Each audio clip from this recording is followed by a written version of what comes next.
Bueno, supongo que ya estamos al aire. En primer lugar, buenas tardes a nuestras y nuestros seguidores. En esta oportunidad estamos con la presencia del camarada Carlos Serpa Maliat, dirigente de la CMI Octubre, Chile. Hola Carlos, ¿cómo andás?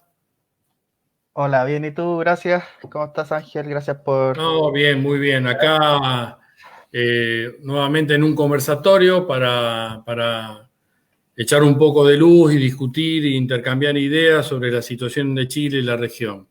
Carlos, en las últimas semanas vimos en Latinoamérica y el Caribe toda una sucesión de acontecimientos que van desde movilizaciones combinadas con procesos electorales, tanto en Bolivia, que puso nuevamente al MAS en la presidencia con la figura de Luis Arce, el proceso constituyente de Chile, con un claro mandato del apruebo, con más del 78% de los votos. En realidad es una victoria que se impuso de manera contundente y donde los trabajadores, la juventud, se prestan a cambiar la constitución que rige desde 1980, ¿no? Que fue forjada durante el régimen de Pinochet.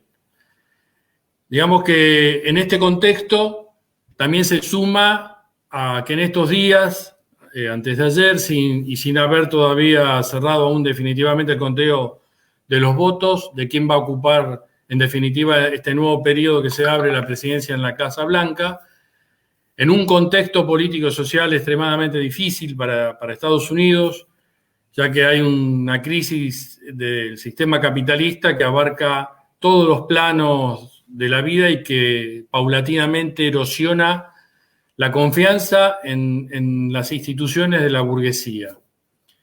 Si tomamos el 2016, marca un punto de inflexión en este país, tomando en cuenta que Estados Unidos también condiciona, ¿no? En gran parte hay una expectativa muy fuerte en relación a lo que es cómo en definitiva se va a dirimir este proceso electoral y quién va a quedar en este nuevo periodo. Pero el 2016 marcó un punto de inflexión, ¿no? En la evolución del panorama político yanqui, que no solo marcó el inicio de un periodo más de mayor polarización y de extremas turbulencias en relación a las masas, sino que también marcó una nueva etapa de crisis en relación al régimen, ¿no? A la desconfianza a la clase dominante yanqui, ¿no? En este sentido, Carlos, en el sentido de la desconfianza, estoy hablando, pasa algo similar en Chile, ya que las instituciones es moneda corriente en los políticos y en las instituciones en Chile. Si se expresa en todo un largo proceso de lo que fue de movilizaciones y lucha, desde aquellas jornadas que comenzó con el estallido del 18 de octubre en el 2019. Lógicamente esto es algo común en el mundo, ya que hay una crisis sistémica, ¿no? Es una crisis planetaria y la pandemia vino a jugar como un catalizador, a precipitar un proceso que ya evidentemente estaba y se expresaba de una manera muy contundente en marzo, ¿no? Entonces, Carlos, en este contexto, ¿qué significa la victoria del apruebo para la clase obrera, para la juventud, para los millones de mujeres y hombres de a pie que salen todos los días a pelear el plato de comida?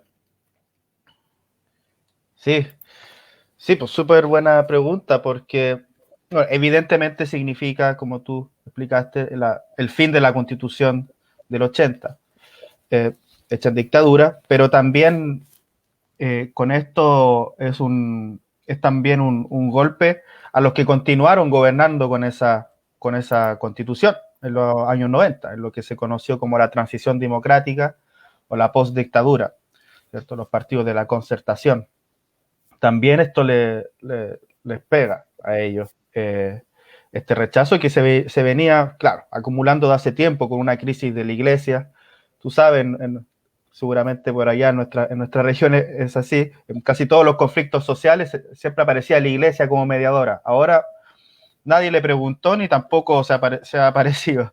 Hay una crisis de la iglesia brutal, de las instituciones, de carabineros, del Congreso, con escándalos de corrupción y un escándalo de la carabinero y el ejército. etcétera, muy, muy profundo. Y en ese desierto, digamos, claro, provoca cada vez más crispación, más enojo, sobre todo la provocación de todavía de estos políticos famosamente corruptos que criminalizan la protesta, que criminalizan las demandas de la gente. Eso es lo que pasó sobre todo el octubre pasado. Había una acumulación, habían diferentes demandas políticas, pero sobre todo que los secundarios fueron brutalmente reprimidos en las calles, en el metro, y eso crispó mucho los ánimos. Entonces hay una descomposición de estas instituciones como, bueno, de toda la política, pero también se ve de Carabineros, que es una institución tan importante en el último periodo para el régimen, la institución de Carabineros. Entonces, en ese sentido también hay una lección que se aprendió que se ha venido repitiendo estos días y se aprendió del último plebiscito, el plebiscito del 88, para sacar al dictador. Y es que la gente le dejó en esa ocasión un poco el gobierno en las manos, diciendo, mira, ya se fue el dictador y dejemos esto en manos de los expertos, dejemos esto en la mano de los políticos, que ellos saben cómo hacer esto. Y eso esta vez, en esta ocasión ahora, creo que hay más conciencia de que no puede repetirse, de que no puede soltarse la movilización, no pueden soltarse las calles, y no es solamente yo que lo digo, sino que realmente es un sentir generalizado que conecta la experiencia política más significativa de estas últimas décadas, ¿cierto? Lo que fue la dictadura, el fin de la dictadura, la transición y el estallido con esto que se viene. Entonces la gente lo ve como una victoria, lo siente así. Yo creo que vieron las imágenes, los videos, tremendas celebraciones. Pero por otra parte hay que ver que hay una situación muy convulsa a nivel internacional, económica, está todo este tema del COVID. Entonces sí hay otras nubes grises, podemos decir, en el horizonte, a pesar de toda esta celebración bien ganada que tiene la gente, ¿no?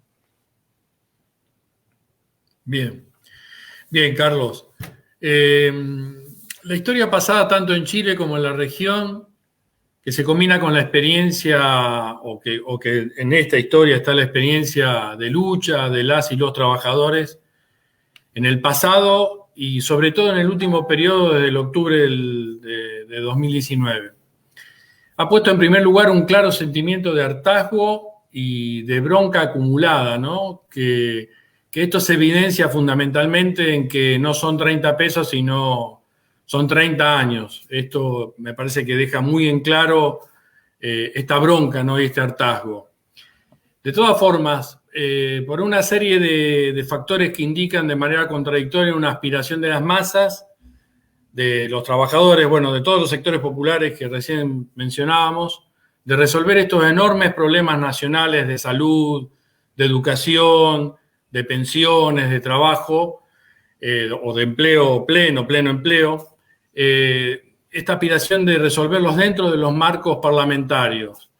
Entonces, ¿qué nos podés decir en relación a esto? ¿Qué opinión tenés en relación a si es el camino del plebiscito, es el cambio de la Constitución, es el que puede hacer posible el cumplimiento de estas demandas tan sentidas por años, y que se expresó fundamentalmente a partir del octubre chileno, y que en algún aspecto se han recreado ilusiones democráticas, ¿no? O están expresando de manera contradictoria no solo las ilusiones, sino otra cantidad de cosas.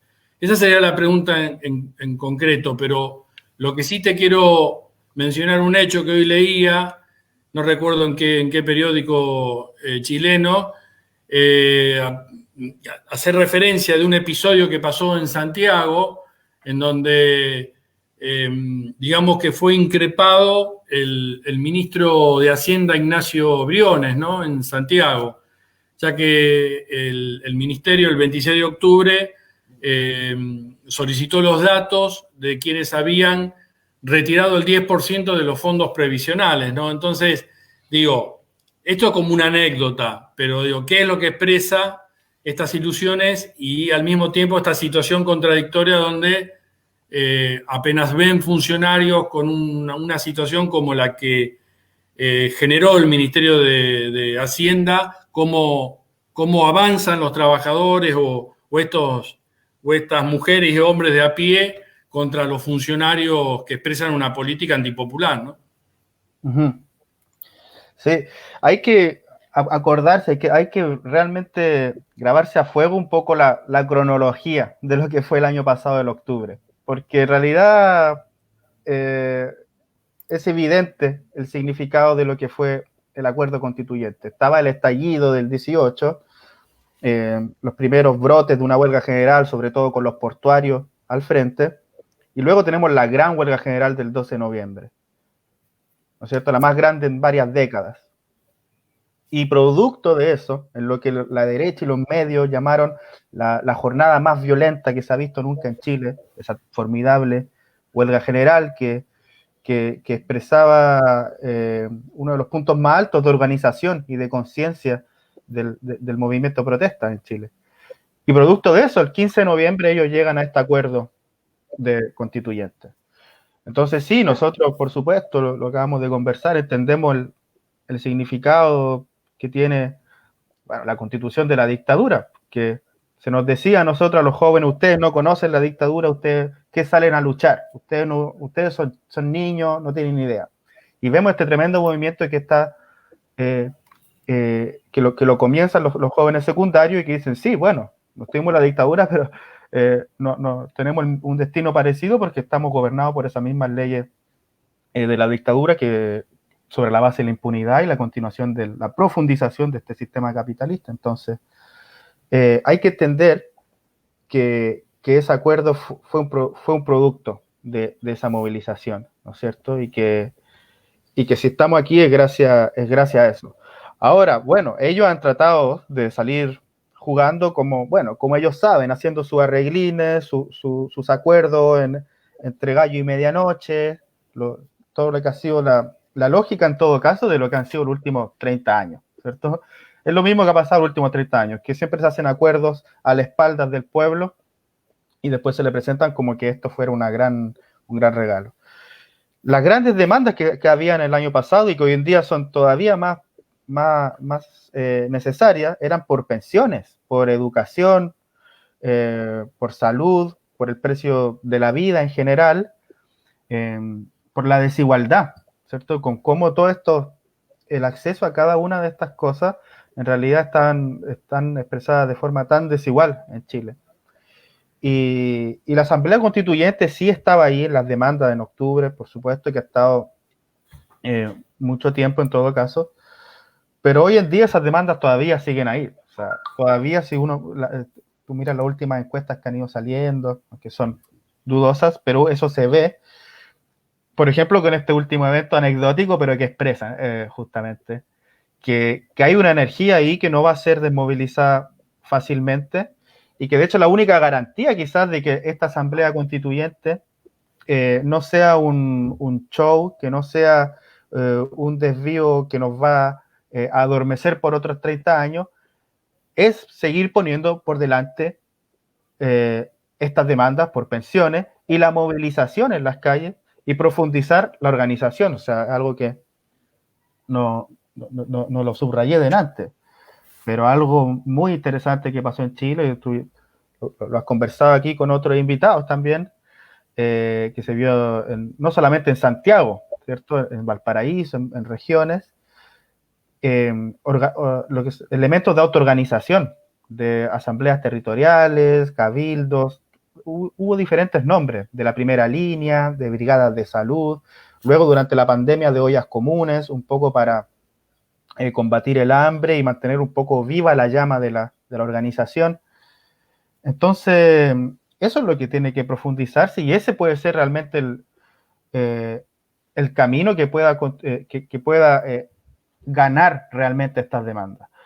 Ahora, claro, bueno, la Asamblea Constituyente está ahí, hubo este tremendo apoyo abrumador y no se le puede, obviamente hay que participar, hay que debatir en el proceso, hay que opinar, porque Ahora todo se trata sobre el contenido, porque igual en ese apoyo, en ese 78%, igual hay un voto de la derecha, un sector importante de la derecha llamó a votar por el apruebo, un poco más astuto que este Piñera que está acorralado, ¿no es cierto? Este carácter que él tiene de estar ahí, de correr todas las pelotas, digamos, de correrla hasta el final para resistir el modelo, sector del rechazo. Pero otro sector va por el apruebo porque ellos saben que la pelea dura es por los contenidos y en tratar de que esta nueva constitución les siga más o menos protegiendo los intereses de una minoría en Chile.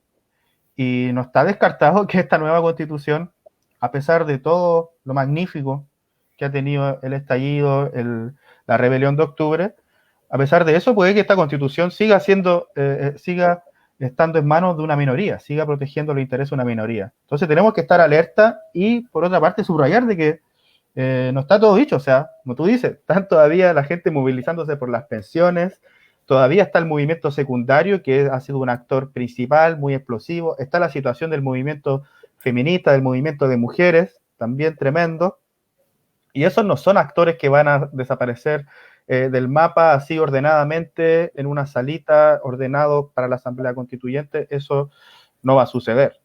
La gente va a seguir poniendo sus demandas al frente. Bien.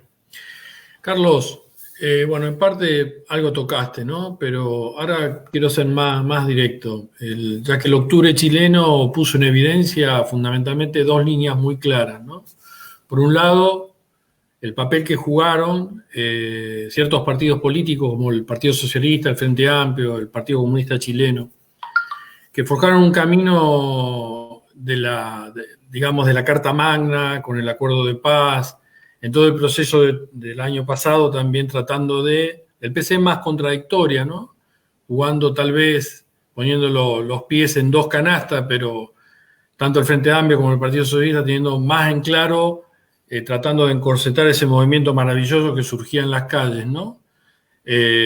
Bueno, esto por un lado, esta es una línea, y después la otra línea de los cabildos abiertos, de las asambleas populares, las asambleas territoriales, la coordinación de las ollas populares, ¿no? ¿Cuál es el pronóstico en términos, te lo planteo no en términos inmediatos, ¿no? Te lo planteo en términos históricos, ¿no? ¿Qué piensas en relación al camino que puede ir forjando y exacerbando la lucha de clases? Y bueno, en ese sentido, ¿cuál es el pronóstico que tenés? Sí.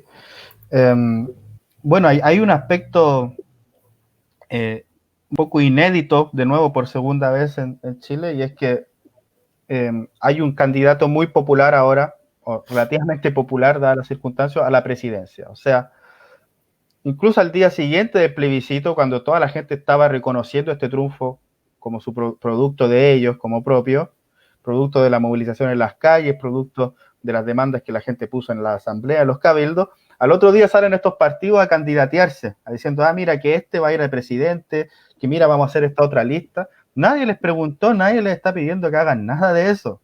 Entonces ellos también siguen cavando su propia tumba, no comprendiendo lo que está pasando allá afuera, que hay un proceso, como tú dices, claro, quizás no es lo inmediato, pero sí histórico, de más largo aliento, de un nuevo movimiento, de una nueva dirección de la clase obrera, de los sectores populares, que va a encontrar en alguna parte su salida, su expresión. Ellos están tratando de encorsetarlo, algunos más hábilmente que otros, y en ese sentido, por ejemplo, fue una discusión desde el año pasado cuando se llegó a este acuerdo constituyente, y ahora ya es una discusión urgente, que es el tema de los candidatos independientes. Si acaso los independientes van a encontrar una representación dentro de la Asamblea Constituyente, o de todas las otras elecciones que se vienen, hay elecciones municipales y cosas.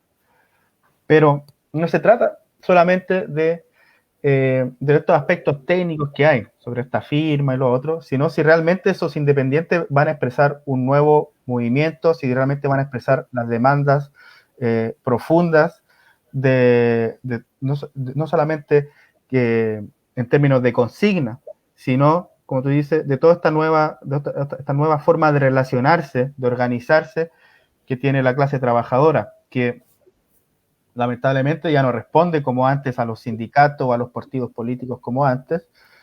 Esta huelga general, en todo caso, el año pasado, por ejemplo, que hay que estudiarla, hay que mirarla bien de cerca cómo realmente fue, porque logró movilizar a más de 2 millones de personas activamente en una huelga general, pero no se hizo de esta forma tradicional a través de los sindicatos, como se hace en otras partes. Yo no sé, por ejemplo, en Argentina, que están estos grandes sindicatos. En Chile no hay eso. Se hizo un llamado general a una huelga, y fueron más las asambleas territoriales y en los barrios y espontáneamente en algunos centros de trabajo que se sumaron a eso, combinado con movilización en las calles, ¿cierto? Siempre muy festivo y todo. Pero no logran tener no logran los partidos entonces, ni los sindicatos, a expresar esta nueva energía de una nueva juventud, de otros sectores de trabajadores. Entonces, la perspectiva para mí es que ellos simplemente van a seguir deteriorándose, van a seguir estando en un estado de descomposición más avanzado los partidos, y el peligro es que se terminen llevando todo el proceso, se termina hundiendo con ellos. O sea que a mí personalmente me preocupa, por ejemplo, que ellos estar haciendo campaña por esta asamblea constituyente, todas estas figuras de los años 90, esta gente que todo el mundo detesta, terminan enajenando el mismo proceso para las personas. Es decir, que si no hay candidato independiente, que si no hay candidato obrero que representen los intereses de la clase trabajadora, que representen las verdaderas demandas que han sido puestas allá afuera y que den espacios de participación, de democracia directa en estas asambleas, cabildos, cualquiera sea, y que ellos vayan a la constituyente y vayan a pelear por eso, para ganar esto, si eso no se da a una escala importante, van a estar estas mismas figuras de antes que se pueden terminar de pudrir y enajenando a las masas de la propia, convención constitucional. Yo le llamo asamblea constituyente en términos genéricos, pero se llama en particular convención constitucional. Y después hay el plebiscito de salida. Es decir, después, cuando se elabore este documento, la gente tiene que decir, mira, sí queremos finalmente esta nueva constitución y echar a la basura la de Pinochet. Si ese documento no expresa realmente los intereses de las masas, con estas nuevas formas de organización, con estas nuevas otras listas que se pueden presentar, no se asegura que vayan a encontrar el régimen la paz social, desde el punto de vista de ellos, porque es el acuerdo por la paz en la Constitución, y tampoco que las masas vayan a ver solucionadas sus demandas entrando a un periodo económico, saliendo de una situación sanitaria muy, muy, muy grave también. Entonces, no sé si estaba un poco muy enredada la respuesta, pero eso es lo que no va a haber respuesta. En realidad es muy interesante, porque en realidad lo que estás diciendo y lo que revela en relación a los sindicatos que no contienen una situación de las características está en todo caso demostrando, por lo menos lo que yo interpreto, una situación claramente, estoy hablando del 18 de octubre hacia adelante, ¿no? Una situación que se abre de una rebelión y de un estallido social de características como la que tuvo el octubre chileno. Entonces, me parece que es algo bastante común de estos procesos revolucionarios, con ribetes inclusive en algunos países insurreccionales, que en definitiva los sindicatos dirigidos por esa capa conservadora no puede dar cuenta, entonces en realidad siempre va por detrás de los acontecimientos o en definitiva no acompaña el proceso de las masas, ¿no? Pero no, es muy interesante lo que planteás. La verdad que sí. Carlos, hay hace pocos días, ¿no? Creo, no tengo muy presente, pero me parece que es muy interesante en relación a lo que está demostrando desde el punto de vista del gobierno de Piñera, ¿no? Que expresan en definitiva la renuncia del ministro de Interior, Víctor Pérez, ¿no? Tras conocerse la aprobación de la Cámara de Diputados de una acusación constitucional en su contra, ¿no? Que esto le puede implicar inclusive que no pueda ejercer más sus funciones o funciones públicas, ¿no? Digamos, ante el papel de la policía represivo que jugó, ante la violencia policial en definitiva que jugó contra las manifestaciones, y al mismo tiempo el carabinero que tiró a este joven al río Mapocho, ¿no? Este enjuiciamiento, en realidad, ¿cuál es a tu consideración, cuál es el juego que hay por parte del gobierno? O si es un juego, ¿está expresando qué? Sí, sí, es difícil saber hasta qué punto fue una jugada consciente de que ellos hayan entregado una pieza como era Pérez, o si realmente fue que no les quedó otra. Aquí se expresa, como tú dices, una crisis muy profunda de la institución que se arrastra hace años, no solamente en términos del fraude al fisco, pero también ahí adentro, nosotros no podemos saber como simples civiles cuál es el estado de ánimo y realmente lo que pasa ahí adentro en los cuarteles, pero hay una crisis muy grave. O sea, salieron de la operación Huracán y de la operación de lo que se llamó el Pacogate, de la fraude al fisco, salieron muchos generales, tuvieron que ser retirados. Y entonces salió una nueva camada de otros mandos que no goza de tanto respeto en la tropa. Y bueno, y el estallido de octubre puso una tremenda presión sobre esta gente, con todo lo que han tenido que reprimir, y lo han tenido ahí ya con salario extra, con bonus, con bono extra, y eso no alcanza. O sea, por ejemplo, se daban la otra vez unas cifras del ministro del Interior que bajaron las postulaciones a carabineros en un 70% de este año con respecto al año anterior. Entonces yo también lo que veo es que también es la clase dominante está en su interés en mantener en alguna medida un mando firme, en mantener ordenada esa parte del tablero, porque es fundamental para los intereses. O sea, si algo se ve de la situación en Chile, en lo fundamental, es que el régimen ha sido defendido por el sistema de partidos, pero también por los cuerpos represivos. No se ha visto realmente un quiebre de los cuerpos represivos. Entonces hay una crisis muy, muy profunda en Carabineros. Claro, tú lo mencionabas, se abre una por este caso del chico que tiran al río Mapocho, también por su negligencia que tuvo con respecto al paro de camioneros. El paro de camioneros en Chile tiene un significado también especial, porque trae memorias del paro de camioneras contra el gobierno de Allende. Entonces él tuvo una actitud, los policías, el Ministerio del Interior, muy negligente, por decirlo menos, si no cómplice. Y esto también tomando en consideración lo que se conoció como el curacautinazo. Lo que pasó en Curacaustín, un hecho muy lamentable y escandaloso, que fue verdaderas bandas fascistas apoyadas con policías, con el concurso de la policía, que fueron a desalojar una toma de mapuche en una municipalidad. Y que entonces se desató ahí una escena de racismo que bueno, que incluso escandalizó a medios internacionales. Lo que pasa es que ahora que se hizo el plebiscito, muchos veedores internacionales se fueron, porque ellos estaban, bueno, vamos a observar el proceso de los derechos humanos o de que se haga bien el proceso electoral, pero ahora que fue el plebiscito se fueron. Entonces, renuncia Pérez, pero no ha renunciado Piñera, no ha renunciado el general de Carabineros, que se le ha pedido responsabilidad por las violaciones de derechos humanos y la obstrucción que se ha hecho en las propias investigaciones. O sea, de no sé cuántos miles de casos, hay solamente como 30 casos realmente procesados en el sistema judicial, de miles de querellas y denuncias que hay a los derechos humanos. Entonces, ese problema va a seguir ahí.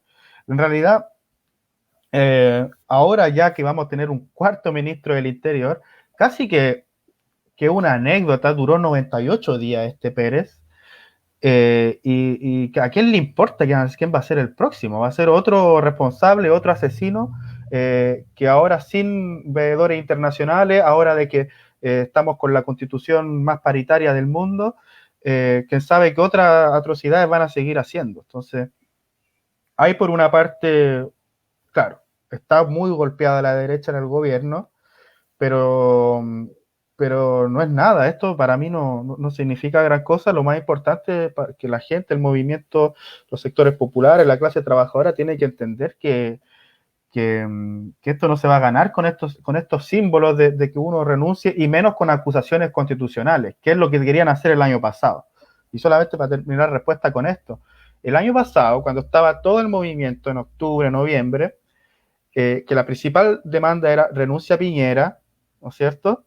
Ellos lo que empezaban a hacer en la izquierda parlamentaria, en esas mismas semanas donde fue lo del acuerdo constituyente, estaban, no, vamos a hacer una acusación constitucional. O sea, sacarlo por secretaría con sus maneras así en el Parlamento, que con los votitos de este con el otro, una aritmética parlamentaria.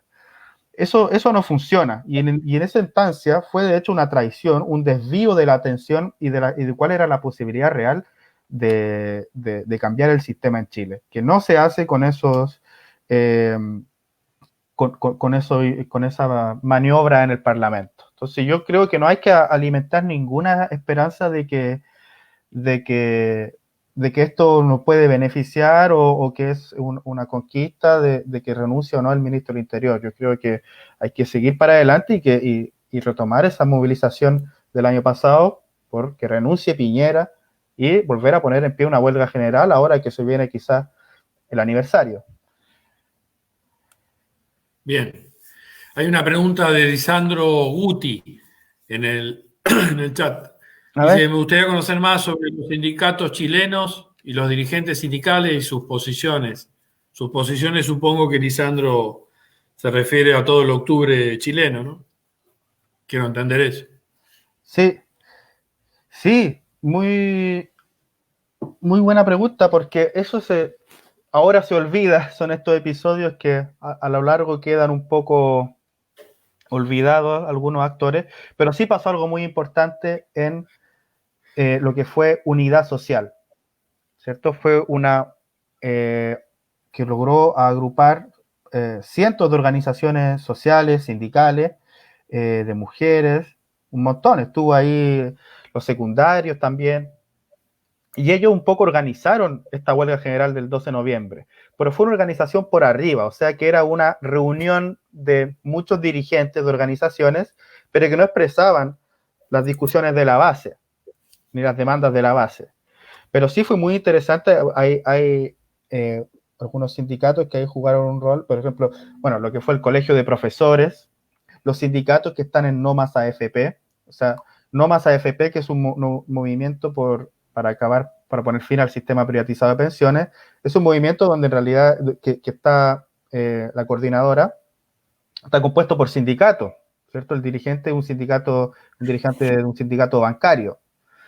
Entonces sí jugaron un rol importante en ese momento. El colegio de profesores venía en julio del año pasado de protagonizar una huelga que fue muy importante, muy mediatizada, y una figura un poco popular y respetada.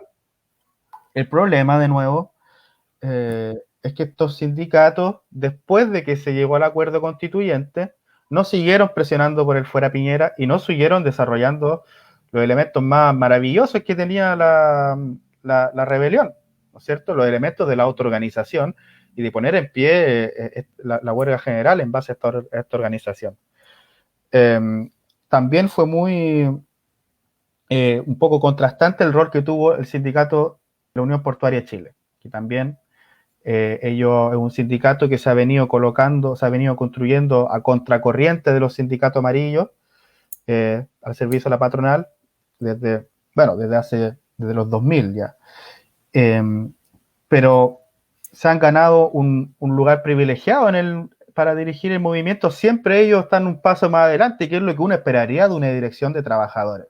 Que ellos puedan decir cuál es el siguiente paso a dar, mostrar, y no solamente estar repitiendo el sentido común de un hecho que ya está. O sea, la huelga general ya la estaba llamando todo el mundo el 12 de noviembre, las demandas estaban allá afuera, y la Unión Portuaria, ellos la misma noche del viernes 18, ellos salen diciendo, no, aquí se va a huelga general, y hubo paralización efectiva. Entonces ellos han sido uno de los puntos más brillantes del movimiento sindical. Una nota más triste ha sido el cobre, porque ellos apoyaron las demandas, han apoyado las demandas en general del estallido, pero de una forma un poco más pasiva. No han realmente hecho grandes paralizaciones, y han estado un poco más más pasivos en el proceso, a pesar de que ellos, claro, apoyan las demandas del movimiento, y de hecho han hablado de renacionalización, de que en realidad esto es clave para financiar todas estas demandas que estamos hablando en Chile. Se pueden hacer solo sobre la base de expropiar finalmente a las multinacionales que se llevan la riqueza, como el cobre, que es una gran parte de la economía de Chile. Entonces, eso para repasar lo que fueron estos sindicatos en el estallido, que fueron los dos más... De todas formas, la reunión de octubre, tratando de repasar en relación a la pregunta que hace Gutiérrez y al mismo tiempo tu respuesta, ¿no? La reunión de octubre, del 2019, por supuesto, pasado, encontró, creo que rápidamente, eco en un sindicato, como vos señalabas recién, de los portuarios, que fue en Valparaíso, si no recuerdo mal, convocando a un paro de 24 horas, que después... creo que se definió en Valparaíso, pero después se hizo extensivo a la rama portuaria a nivel nacional. Creo que eso fue de esa manera, si no recuerdo bien, si no, corregime. Y en todos esos días, pasando esos días, la mesa social jugó también un papel, digamos, contradictorio, ¿no? Hasta llegar a un paro de 24 horas, el 12 de noviembre, como señalaste vos. Entonces, creo que es verdad que lo que vos decís, que el papel que debería jugar y no esperar algo, digamos, algo que ya de hecho estaba convocado, la huelga general, pero en definitiva sí me parece que los portuarios, como en ese primer periodo, después del 18 de octubre, desde Valparaíso se logra una convocatoria, que después se hace extensión, y después esto de la mesa social... No tanto la mesa social, pero sí los portuarios sí, me parece que expresan una posición o una tendencia muy clara, fundamentalmente de sensibilidad al movimiento revolucionario, ¿no? Al movimiento de las calles, a la juventud que sale a pelear, a las mujeres y hombres que salen a luchar o que salieron a luchar durante todo ese periodo. Me parece que eso rápidamente se hace eco, ¿no? Y creo que con flujos y reflujos, o marchas y contramarchas, en realidad sale el paro del 12. Me parece que en ese sentido es claro. Y bueno, me parece que también es clara tu respuesta en relación a cuál fue el papel de los sindicatos y cuál debería haber sido, en todo caso, la perspectiva de esos sindicatos en satisfacer de manera sustentable y perdurable las demandas de salud de calidad y gratuita, de pleno empleo, de educación gratuita, de pensiones dignas, etcétera, ¿no? Entonces, en realidad, lo que tu respuesta en definitiva es un lineamiento desde el punto de vista de lo que debería ser una respuesta revolucionaria, ¿no? Ante una situación que el contexto lo ameritaba. Y en todo esto, ¿cuál ha sido el papel de la izquierda en todos estos acontecimientos, ¿no?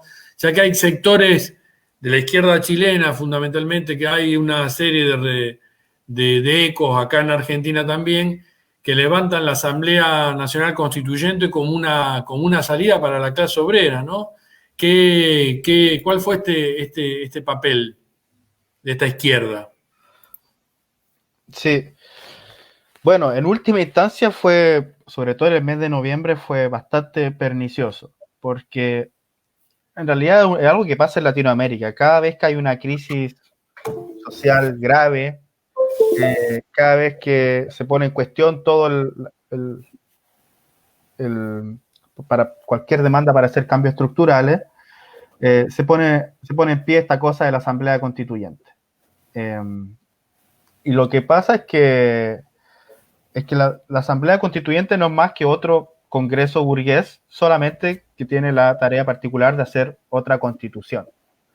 De hecho, esta era una crítica que hacía la derecha, y en ese sentido tiene razón, pero con objetivos diferentes. Y es que en Chile ya hay un congreso, se va a ver ahora otro congreso, y tiene, claro, la tarea particular de elaborar nuevas leyes, pero que estas leyes son el reflejo, ¿cierto?, en un país de una real correlación de fuerza de las clases en disputa, de una correlación de fuerza en las calles, y que en Chile, en particular aquella constitución del 80, responde a la tremenda derrota histórica de la clase obrera chilena para el golpe. Entonces, si tomamos en consideración toda la energía y las demandas que está desplegado en octubre, y que si uno miraba las encuestas, el aspecto de una nueva constitución estaba en un lugar quinto, sexto, y en primer lugar estaban las pensiones, desigualdad, educación.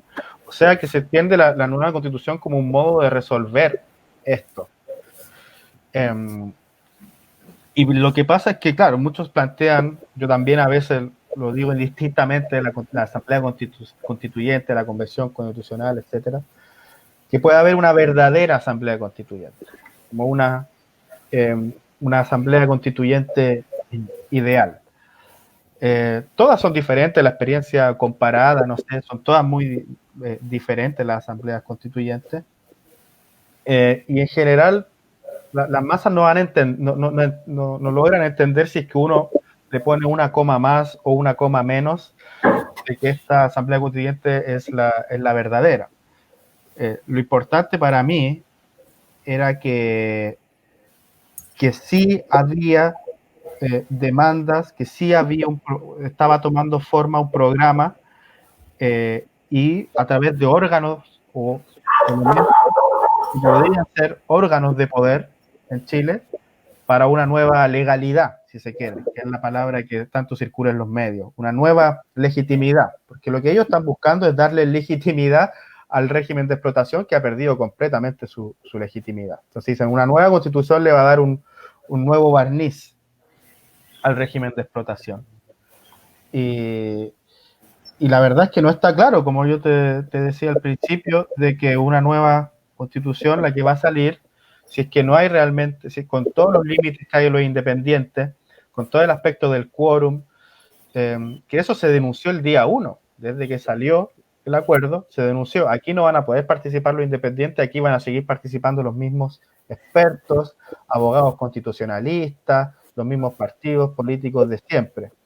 Y muchos de los que se vayan a presentar a esa convención van a quedar pegados ahí, quizás a ojos de muchos, como partidos que siguen esa misma lógica de los acuerdos, como partidos que siguen esa misma lógica de las cocinas. Si es que realmente no se, y por eso se tiene que hacer, se tiene que seguir movilizando una real representación, una real movilización de la clase trabajadora, de los sectores populares, que se han encontrado un vehículo para eso, en diferentes nombres. Entonces, la única manera de que haya realmente una movilización que gane las demandas que se han puesto en Chile es profundizar esa otra corriente que, como tú explicas, iba un poco en un sentido antagonista a esta asamblea constituyente por arriba. Era un sentido, sí, asambleario, pero asambleario en el sentido de la democracia de los sectores populares. Entonces yo creo que en la medida que se siga profundizando uno del otro, tienen que se van a expresar grandes contradicciones. Y de nuevo, para cerrar con lo que empecé, considerando además que el Congreso está en crisis, que la presidencia está en crisis, entonces hay un montón de instituciones burguesas que están hundiéndose, que están en el pantano, y se espera que esta nueva constitución vaya a salvarlas a todas. Y eso no va a suceder, no va a suceder. O sea. Bien.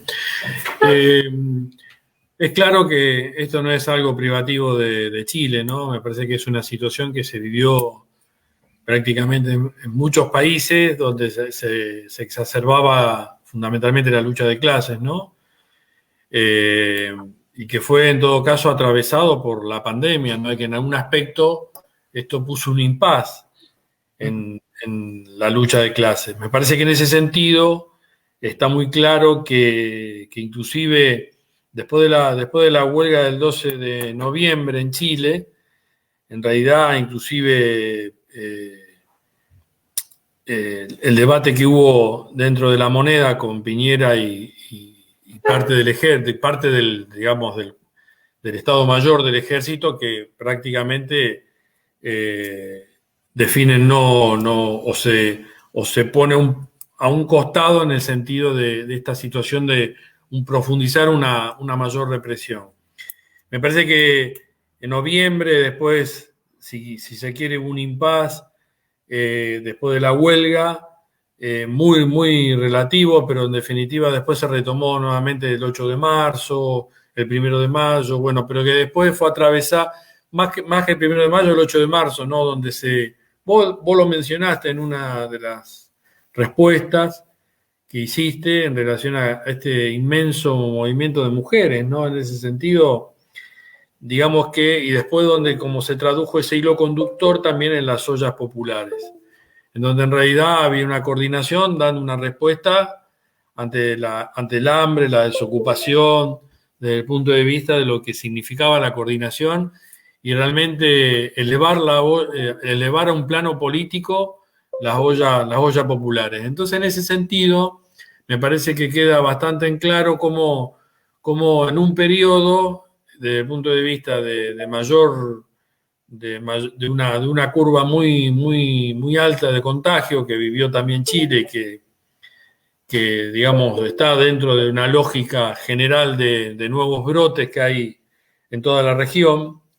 En definitiva, cómo se va entrelazando la pandemia con la lucha de clases, ¿no? En ese aspecto me parece que es muy claro en lo que hace a cómo esta situación de cierto impas vuelve a retomar desde aquella huelga general del 12 de noviembre, etcétera, etcétera. Me parece que en ese aspecto es muy clara la situación.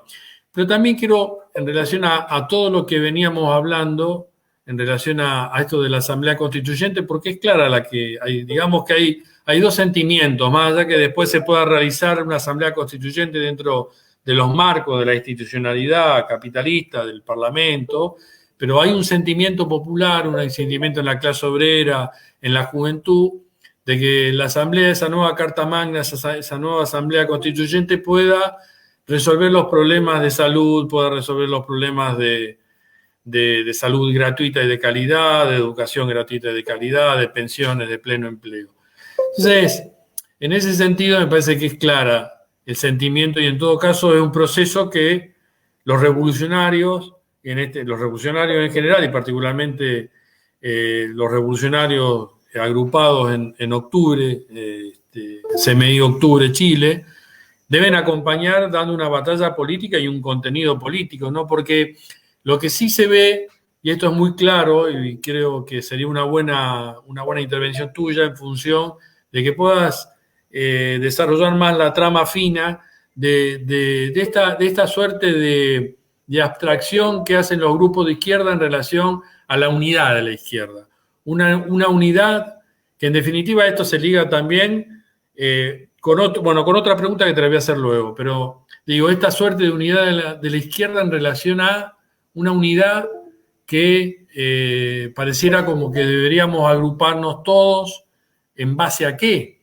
Por eso digo que es una abstracción, porque las ideas que circulan, las propuestas que circulan inclusive de eventos virtuales o de eventos presenciales demasiado acotados, pero que en definitiva también plantean esto al margen de un proceso de debate real y genuino, por lo menos de un sector de la vanguardia, de un programa, ¿no? Que en definitiva es lo que puede hacer potenciar de manera positiva un paso adelante a la situación política en Chile. ¿Qué opinás alrededor de esto? Sí, excelente. Claro, lo mencioné un poco, pero tenemos que ver siempre la realidad. O sea, la realidad, qué es lo nuevo de la realidad? ¿Qué es lo fundamental del proceso que se abrió en el octubre pasado? O sea, lo mencionaba un poco, la tendencia a la autoorganización, la gran huelga general y quizás la nota negativa también, el concurso de los partidos para desviar esto, ¿cierto? Hay la entrada de nuevos sectores de masa, no solo sectores tradicionales de la izquierda. Para el pesar de esos sectores tradicionales de la izquierda, porque esa unidad de la izquierda va a quedar ahí, hablando poco a sí misma, yo creo. Porque lo que han entrado son otros sectores, lo que hemos visto. Son ya sectores masivos de mujeres. O sea, realmente el movimiento feminista y de mujeres ha logrado hacer unas convocatorias, pero inmensas, históricas, en Chile, y cada marzo es parte del calendario. Ahora ya del calendario de movilizaciones todos saben que el 7 de marzo, y era parte de lo que se esperaba de que este año iba a empezar para Piñera, y empezó, de hecho, quedó puesto pero en jaque con la gran marcha, con lo que se llamó entonces la huelga general feminista. Después vino la pandemia, entonces interrumpió todo ese calendario que todos pensábamos que íbamos que íbamos a hacer esta cosa de una manera, pero fue de otra. Entonces están estos nuevos sectores de la juventud, sectores de regiones y de poblaciones que no son necesariamente las poblaciones que históricamente de la lucha contra la dictadura o que tienen una base de izquierda más fuerte. Son nuevos sectores. Las barras bravas también han estado. Y esta dinámica que hay, que son tendencias a la autoorganización, que ya lo hemos mencionado tantas veces aquí. Y en ese sentido, claro, lo que pasa con la Asamblea Constituyente o lo que pasa con otros partidos que se quedan dentro o fuera de este debate es que mucha gente va a estar está mirando y tiene ilusiones en lo que pase con las constituyentes, y probablemente no alcance a realmente expresar el sentir de estos millones de personas que buscaban un camino para tener una orgánica, una dirección, una coordinación. Esto es clave en ese momento. O sea, cómo se va a obtener, cómo esa tarea pendiente se retoma de buscar una coordinación nacional de todos esos organismos de base. Y sobre esa base es la única manera en que puede darse un contenido programático real que tome, eso no está tan difícil buscarlo, ¿cierto? Son los derechos a la educación, a la salud, a la vivienda, a las pensiones, también está el derecho al agua, ¿cierto? De las comunidades que sufren escasez hídrica, producto del saqueo empresarial. Está también ahora, muy evidentemente, hay una creciente solidaridad con el pueblo mapuche, y que se expresa en concreto. O sea, tiene que ponerse al frente el fin a la militarización en el Gualmapu y la libertad a los presos políticos mapuche y a los presos de la revuelta. O sea, y también algo que lo mencioné la importancia de disolver los cuerpos represivos, carabineros, Fuerzas Armadas en general, y que tienen que ser reemplazados por comités de autodefensa, de nuevo, profundizando esta tendencia a la autoorganización de los trabajadores, profundizando esa tendencia con comités de autodefensa que sean elegidos por todos, irrevocables. Lo mismo con el Poder Judicial. Y todo eso financiado con la nacionalización de los recursos naturales como el cobre, el litio, que también tanto se ha hablado, y expulsar a las forestales del Gualmapu, ¿cierto? Esos sectores que aliados con latifundistas, con jueces, con racistas, ellos en concreto, la solidaridad con el pueblo mapuche se tiene que traducir en acciones concretas que buscan expulsar a estos sectores que por tanto tiempo formaron el núcleo, la médula del Estado reaccionario de la dictadura, y hay que expulsar esos forestales. Entonces, sobre esa base se puede encontrar un programa, y de ahí puede realmente nacer un programa de la izquierda.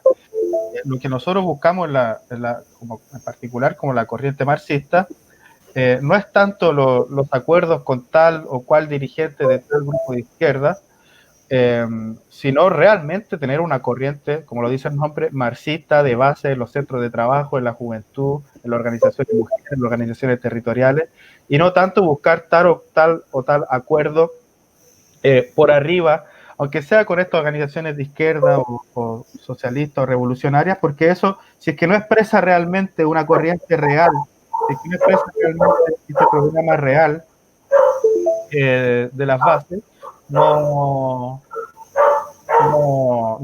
va a ser algo que nos empuje en la dirección correcta, sino que va a mantener en ese mismo pantano, en ese mismo espacio marginal donde se ha encontrado la izquierda revolucionaria y socialista, lamentablemente, por tanto tiempo. O sea, llegamos a un momento tan histórico, tan grave, tan urgente como el que hay ahora en Chile, y no hay una dirección revolucionaria de los trabajadores, en última instancia, que es un problema mundial, en todo caso. Bien. Acá hay un comentario de Ninfa Teresa Hernández que dice que la unidad de la izquierda es necesaria y urgente, no solo en Chile, sino en toda Latinoamérica. Atravesar de unidad de programa, entiendo, programa, dice. Sí, creo que en ese sentido me parece que es muy importante, ¿no? Y que comparto con vos lo que decís en relación a que en realidad no son acuerdos, o como hemos visto, ¿no? En Chile mismo, en una organización de izquierda, de que rápidamente se fueron a un proceso de legalizarse desde el punto de vista electoral, ¿no? Me parece que eso no es un problema inmediato, no es que uno debe renegar, pero me parece que las tareas en términos de las prioridades deben ser seleccionadas muy cuidadosamente, ¿no? Me parece que en ese aspecto hay que forjar sobre la base del balance de los acontecimientos del octubre rojo latinoamericano, sobre el balance de las lecciones fundamentales que todo ese proceso hubo, y combinado con un programa revolucionario, forjar y agruparse fundamentalmente sobre estas lecciones, ¿no? Los revolucionarios deben agruparse sobre estas lecciones. Por supuesto, está claro, y comparto con la compañera y comparto con vos, que hay una necesidad de forjar una dirección. Pero también es verdad que no va a ser en los carriles electorales, que puede ser un episodio, pero no va a ser fundamentalmente a través de esos carriles que se va a forjar una transformación radical de la sociedad, ¿no? Carlos, hay una situación que es parte de este debate que venimos haciendo, en que el debate está puesto en las listas, ¿no? Plantean fundamentalmente que necesitamos llevar de la izquierda, de los sectores más radicalizados, necesitamos llevar candidatos a este proceso que se ha abierto recientemente y fundamentalmente con los resultados, ¿no? ¿Cómo pensás vos esta formación de listas? Y en definitiva, si esto es posible, ¿cuáles son las proporciones, ¿no? en relación a las tareas y a la crisis que hay fundamentalmente, a la crisis de dirección que hay, ¿no? Entonces, ¿cuáles serían las tareas para llevar adelante en el caso que pudiéramos llevar candidatos, o qué le diríamos nosotros a los cientos de miles de activistas, jóvenes, mujeres, hombres que no estén escuchando o que nos puedan escuchar luego? Sí, claro. Hay un ruido como que entra y sale un chat que es muy molesto y no sé cómo es. No sé de dónde viene, pero dale, perdón. Sí.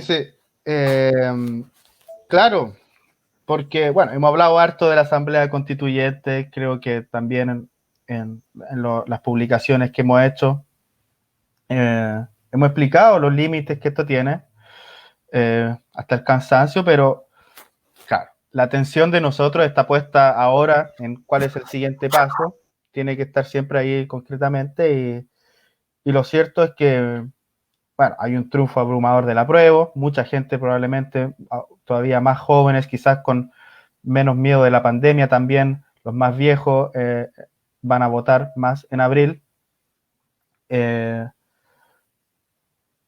Y yo creo que, por ejemplo, lo hemos conversado con los compañeros, no está descartado de que se hagan listas, que existan reales candidatos obreros, listas de trabajadores que se presenten a la constituyente o a otras de las instancias electorales que se vienen. Y nosotros, por supuesto, que apoyaríamos una candidatura de esas características que defendiera los intereses de la clase obrera, por supuesto, en el sentido de las demandas que explicaba antes, ¿no es cierto?, de los derechos sociales, de acabar con la policía, con los carabineros, pero sobre el marco de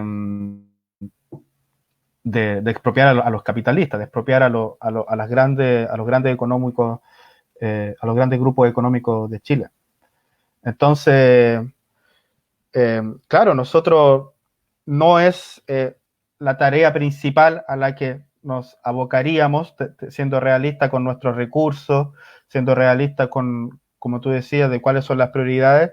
No estamos en condiciones de levantar tal o cual candidato como alguien, pero pondríamos toda nuestra energía, nuestro apoyo a gente que se presenta, a verdaderos representantes de lo que ha pasado desde el octubre chileno, y apoyaríamos esas listas, a pesar de todos los límites que hay, y sobre todo por eso, hay tremendos límites para que se escriban independientes, hay solamente hasta enero para inscribirse, para juntar las listas y todo. Algunos partidos les van a prestar cupos, pero eso también compromete la independencia política que puedan tener ellos. Entonces,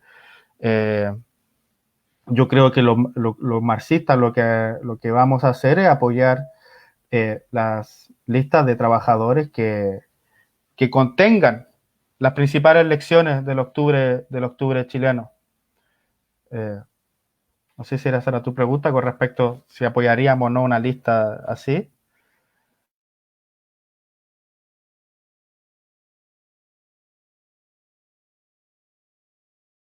Estás muteado, Ángel. Ten en silencio el micrófono.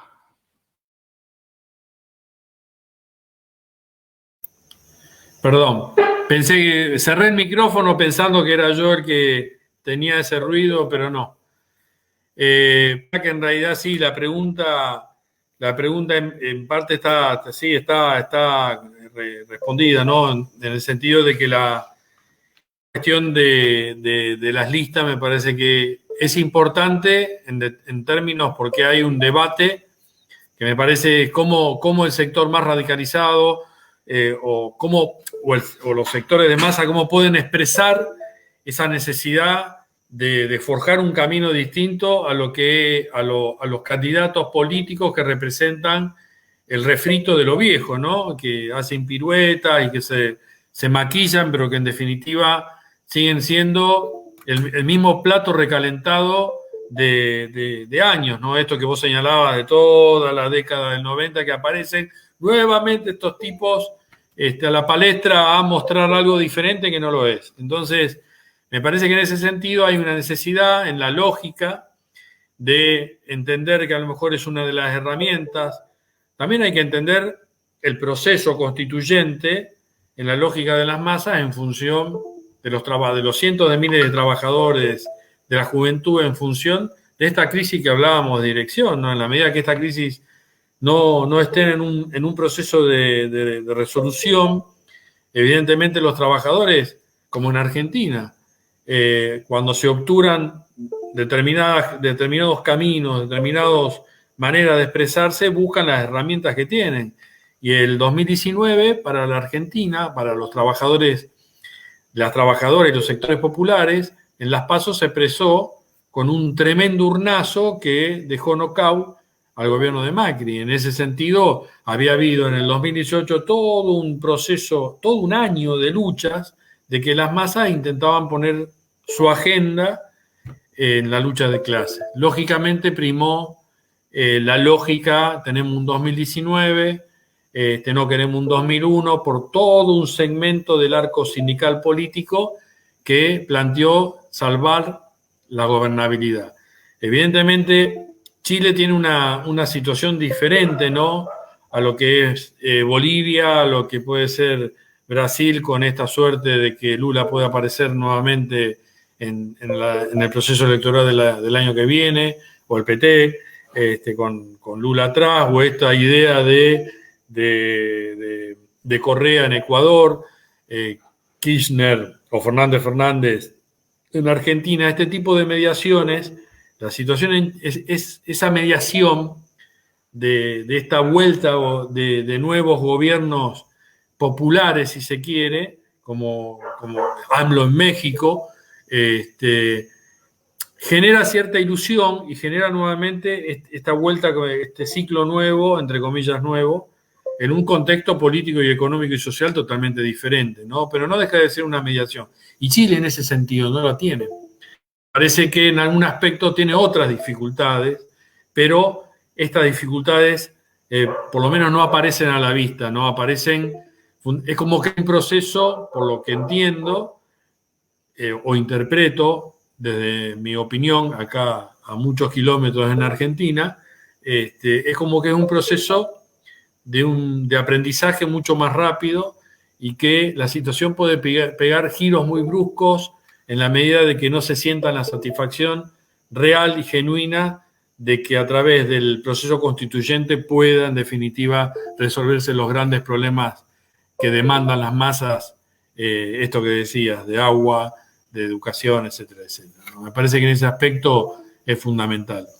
Y creo que es un rasgo distintivo y que al mismo tiempo la crisis capitalista mundial también es real, de que la crisis ha marcado esta crisis de sobreproducción de mercancías, donde cada vez vemos un mercado extremadamente estrecho, donde no se pueden realizar los billones y billones de mercancía que hay circulando por el mundo.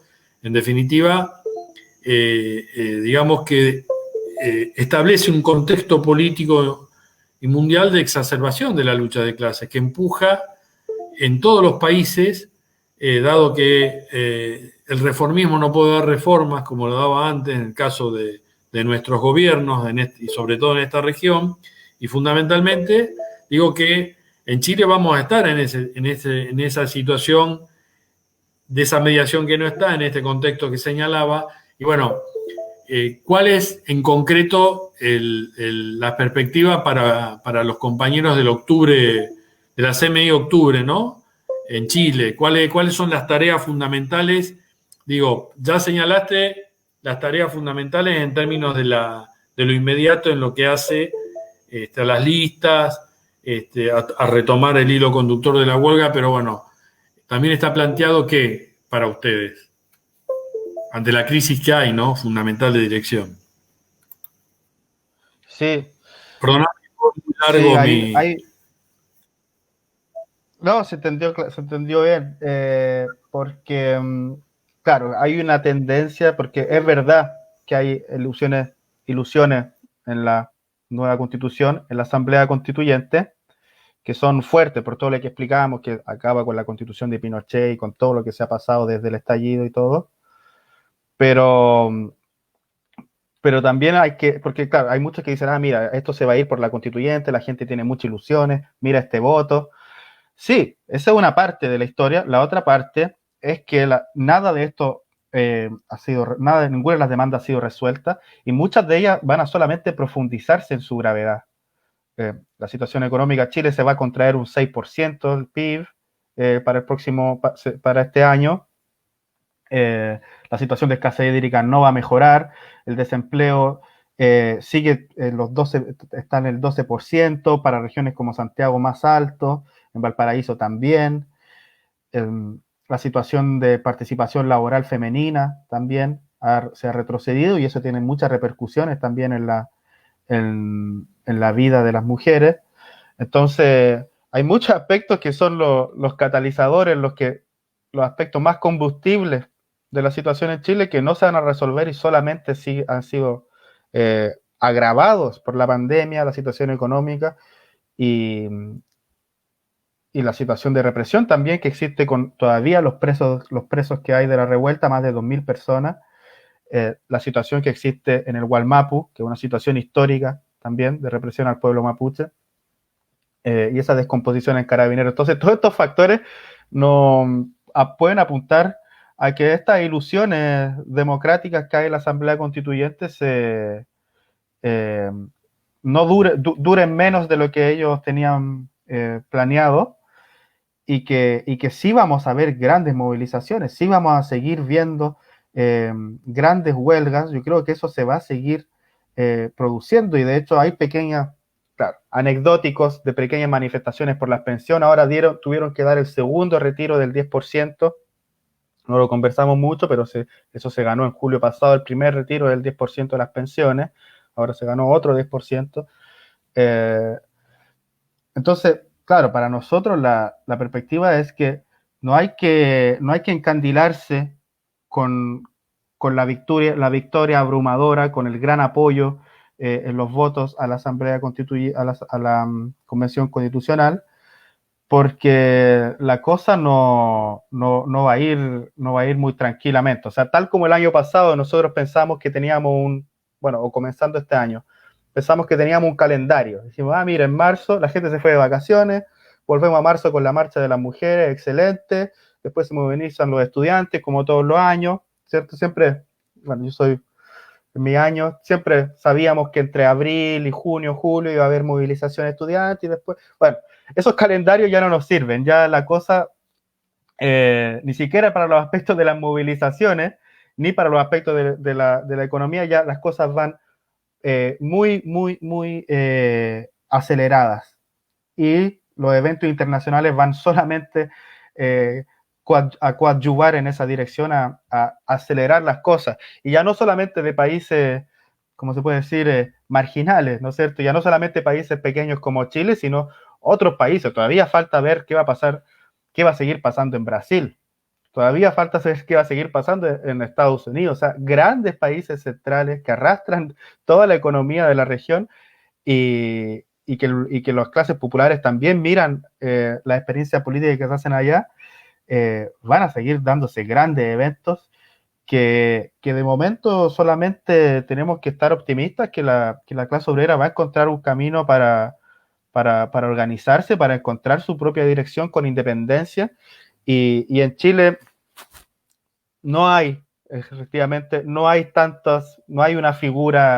una gran figura progresista que pueda capitalizar políticamente lo que se vio en el último periodo, lo cual abre entonces la posibilidad de que realmente se dispute una dirección política de los trabajadores con independencia de estos partidos tradicionales.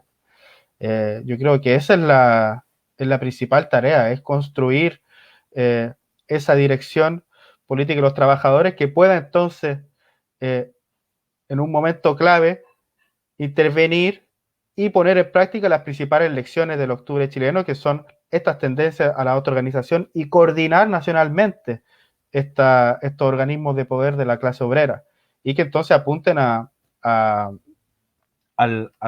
ese fin de expropiar a los grandes grupos económicos del país para ponerlo al servicio de las mayorías. Entonces, no sé si tú tenías otra cosa. Sí, no, me parece muy bien la respuesta, es muy clara. Solo te quería preguntar algo que se escapó, que lo tenía ahí en mi cabeza, pero que en definitiva no te hice esa pregunta. El papel, algo señalaste en relación a lo secundario fundamentalmente, pero el papel del movimiento estudiantil y más que nada el papel de la juventud, ¿no? Y en ese sentido, en relación a estos sectores también, además de la clase obrera, el papel de los revolucionarios hacia fundamentalmente la juventud. Sí. Bueno, se sabe que fueron los secundarios los que encendieron esta chispa. En todo caso, no es algo nuevo. Los estudiantes, los secundarios venían siendo protagonistas de muchas movilizaciones del último año en Chile. Y ahí está la clave, porque también forman parte de una clase obrera joven. O sea, sobre todo con esta expectativa económica, mucha de esta gente queda en desempleo o con empleos muy precarios. O sea, la juventud entra, muchos han dicho que se había acabado la clase obrera. Y claro, la clase obrera no es la misma clase obrera de los años 50, que va con su casquito y no, pero hay una clase obrera aún más numerosa, aún más concentrada en las grandes ciudades y ante este panorama es solamente para la clase dominante es una situación explosiva. O sea, toda esa situación de esta juventud que ha hecho tanto aprendizaje. O sea, la juventud también, no solamente los adolescentes, los que están en la escuela, que ellos van a salir los próximos 10 años, pero también la gente de 20, 30 años, y digo jóvenes hasta los 40 años, que han hecho tanta experiencia acumulada con este gobierno y los anteriores, y eso no queda en vano, o sea, eso no queda en el vacío, eso tiene que encontrar una salida.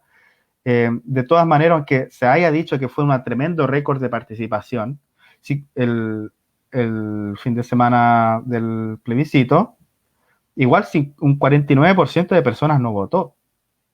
A pesar de todo lo que está pasando, a pesar de todas las ansias por cambiar la Constitución, igual hay un porcentaje que no votó, que descree del proceso, que está muy incrédulo, que pareciera que está dormido, que si uno mira, no está pasando nada en Chile, esto ya no es como octubre, pero la gente está mirando, la gente está observando muy atentamente cómo se están desarrollando los acontecimientos. No es que la gente esté dormida, no, la gente está juzgando muy atentamente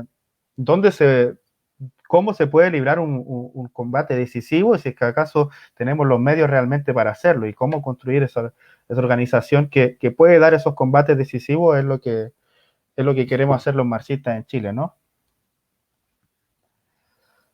Bien. En realidad alguien una vez me dijo que es la actitud revolucionaria que te hace joven, ¿no? Es la edad que uno usa. Algo toque. Sí, no, me parece que es muy claro, Carlos. Bueno, no sé si querés agregar algo más. Me parece que ha sido una entrevista y una serie de respuestas que has dado que realmente ha dejado muy en claro la situación política en el suelo chileno, cuáles son las tareas del movimiento de masas, y esto último que señalás, que me parece que es un dato interesante del gran porcentaje de abstención, y que eso no significa, como dijiste recién, ¿no? Que no significa que esto que no pasa nada con ese porcentaje, sino que todo, o lo que expresa esa masa que no fue a votar, ¿no? En todo caso, es realmente un sector que está expectante, que en algún aspecto debe generar debe estar expresando una situación de descrédito, como decís vos, en las instituciones y en este proceso constituyente, y que en definitiva me parece que pone también, más que nada, en debate y en construcción la necesidad de una perspectiva revolucionaria, ¿no? Y una herramienta que, en definitiva, si vemos los acontecimientos mundiales, la rebelión popular en Estados Unidos con el asesinato de George Floyd, realmente todos los movimientos que han surgido tienen un grado de espontaneidad que son parte inmanente de un proceso que indica un proceso revolucionario, pero también tiene enormes límites, ya que esto que señalabas y que, bueno, fue parte de la conversación, en realidad es en esta idea de la figura de León Trotsky, ¿no? Cuando plantea el problema del pistón, el vapor y la caldera para movilizar a la locomotora, ¿no? Entonces, en ese sentido, el vapor de las masas, ¿cómo puede llegar a disiparse en la medida que no exista esa dirección revolucionaria que pueda canalizar y ayudar a que el proceso avance. Me parece que es muy claro, en definitiva, que es la tarea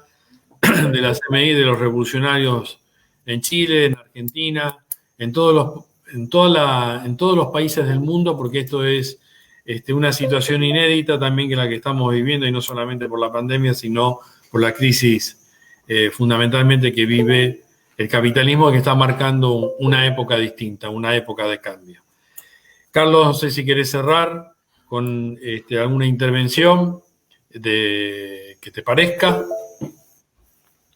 Sí, solo brevemente, para profundizar más con respecto a la pregunta que me hiciste de la juventud, cuando uno mira además la situación internacional, o sea, esta tiene que ser es la generación que va a cambiar el mundo para los próximos años. Yo lo pensamos en particular en Chile, que este proceso de la nueva constitución y de esta lucha de clases tan álgida que se viene en los próximos años, va a determinar las próximas décadas, va a determinar realmente también para la región, que todos, cada vez más creo, en la región los procesos se miran ahora con las redes sociales y todo eso, pero creo que fue evidente cómo lo de Ecuador motivó también los eventos en Chile posteriormente y luego en Colombia. Y no solo los eventos así en general, sino también en aspectos organizacionales, la primera línea, ¿cierto? Elementos de autodefensa. Si también miramos las protestas que han habido en Estados Unidos, se reproducían esos elementos de autodefensa, ya no en sectores minoritarios, sino en una lucha de masas. Entonces creo yo que de verdad, y también si pensamos en Medio Oriente, si pensamos en los pueblos de África, donde la inmensa mayoría es una clase obrera joven, ¿no es cierto? Y que no ha sido domada en los grandes partidos, en los grandes sindicatos, tiene todavía una gran experiencia por hacer y que la estamos haciendo en el presente. Entonces, el mensaje último que quería dar a la importancia de seguir los acontecimientos internacionales, de construir una organización internacional que pueda tomar lo mejor de esos elementos, de esas nuevas generaciones que sí o sí van a cambiar el mundo y nosotros vamos a estar vivos para verlo. O sea, y como te digo, el movimiento Mujeres en Latinoamérica es un ejemplo que yo siempre subrayo del carácter internacional que tiene, que si pensamos en una nueva unidad, una unidad de la izquierda latinoamericana, es solamente sobre la base real de estos movimientos, de estas lecciones que nos van dejando la clase obrera en Latinoamérica. O sea, hemos visto muchos levantamientos no conversamos muchos, pero sí, vimos muchas cosas. Vimos en Ecuador, en Colombia, en Haití, en Puerto Rico. Entonces, y esto solamente va a seguir profundizándose y acelerándose. O sea, no hemos visto nada. Entonces, a seguir construyendo esto y un saludo y gracias por la invitación. Bueno, Carlos, en realidad, bueno, invitamos a todas y a todos los que están escuchándonos, que están de acuerdo con estas ideas que pudimos en esta hora y tanto hablar e intercambiar opiniones con el dirigente Carlos Serpa Mayat de Octubre Chile, a que se sume justamente a Octubre Chile y que se sumen a la CMI Argentina también, y que, como señala Carlos en su última intervención, construyamos fundamentalmente el Partido de la Revolución Socialista Mundial, que es una necesidad. Hay alguien, Lenin decía, el capitalismo es horror sin fin, así que en ese sentido nos va inclusive la posibilidad como género humano, ¿no? de que se siga sobreviviendo desde el punto de vista que estamos en un punto de inflexión, inclusive de lo que es al deterioro y a la depredación ambiental. Entonces, más que nunca, convocamos a que ingresen en la web, a que se sumen a la construcción de esta herramienta tan necesaria. Queremos saludar a Carlos por haber aceptado la invitación. Espero que haya sido una una charla que te haya agradado y bueno, queremos saludar a aquellos que nos siguieron durante esta hora y tanto. Y bueno, seguiremos en un próximo conversatorio. Te queremos saludar, Carlos, y nos estamos viendo. Listo. Un abrazo. Compañero, fuerza.